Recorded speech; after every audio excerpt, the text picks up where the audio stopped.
Hello, ভালো আছো? নিশ্চয়ই ভালো আছো। তাই ছেলে এসে গেছে কাজে থেকে, এখন খেতে দেবো। এ দেখো ভাত করা হয়েছে। হুম তারপরে ধরো একটা চচ্চড়ি, মানে এঁচোড়ের তরকারি চিংড়ি মাছ দিয়ে, এঁচোড়ের তরকারি চিংড়ি মাছ দিয়ে, আর দেখো ডিমের ঝোল, তারপরে আমের চাটনি,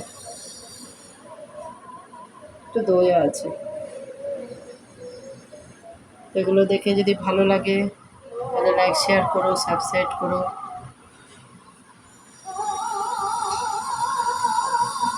আর ভালো থাকো, সুস্থ থাকো।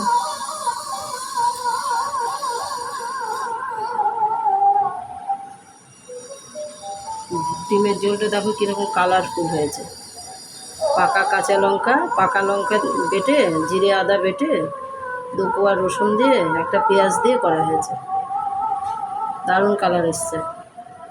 আর এটা এঁচোড় চিংড়ি, এটা আমের চাটনি, একটা দই। ভালো থাকো, সুস্থ থাকো।